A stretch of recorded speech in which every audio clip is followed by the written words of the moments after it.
তাকায় দেখেন ওই যে ইমারতে আফগানিস্তানের দিকে, ওইখানে আমেরিকা কতগুলা বছর, প্রায় কতগুলা বছর, 20টা বছর সেইখানে যুদ্ধ করেছে আমেরিকা।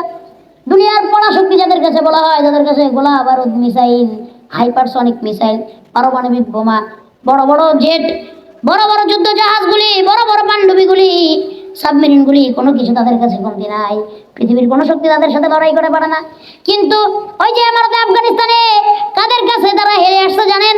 যাদেরকে বলা হয় যারা তলেবে এলেম, তারা শিখতেছে, ঠিকই না? তালেবানকে কি বলা হয়? ছাত্র বলা হয়, ছাত্র ভাই বলা হয়। এই তালেবানদের সাথে যাদের কোনো কিচ্ছু নাই, না কোনো হাতিয়ার আছে, না কোনো পারমাণবিক বোমা আছে, না ট্যাঙ্ক আছে, না মিসাইল আছে, কিচ্ছু নাই, আসেনি? কি সুন্দর কালার পাগড়ি পরা, রুমাইল একটা কান্দে ঝুলানো, কোনো ফ্যাশন নাই, কোনো চাকচিক্য নাই, তাদের কাছে কিছু নাই।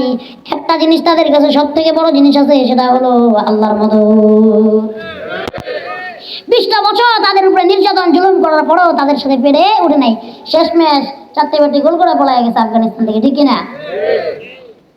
আফগানিস্তানের মতো এমন একটা দেশ যাদের কিচ্ছু নাই, না কোনো সামুদ্রিক, কোনো তাদের কোনো সমুদ্রিকও, তাদের কোনো সমুদ্রের সাথে তাদের কোনো কানেকশন নাই, এটাকে বলা হয় ল্যান্ডলক কান্ট্রি। চারোদিকেই পাহাড়, চারোদিকেই অন্য অন্য দেশ দিয়ে এটা ঘিরা। তারপরে কি হয়েছে বলেন তো? আল্লাহ তাআলা বিজয় দান করে দিয়েছেন। আজকে ইমারতে আফগানিস্তান এত সুন্দর হয়েছে, মোল্লাদের শাসনে, আলেমদের শাসনে এত সুন্দর হয়েছে, যেটা বলার বাইরে। আমরা যাই বাংলাদেশে আফগানিস্তানের মতো, ঠিক কিনা? বাংলাদেশেও ইসলামী আইন কায়েম হোক, কোরআনের আইন কায়েম হোক। কে কে চান? 2টা হাত রাখুন। আল্লাহু আকবার। আয় আল্লাহ, আমাদের দ্বারা তুমি তৌফিক দিয়ে দাও, আমরা যেন বাংলাদেশে ইসলামী আইন কায়েম করতে পারি। সকলে কানা আমিন।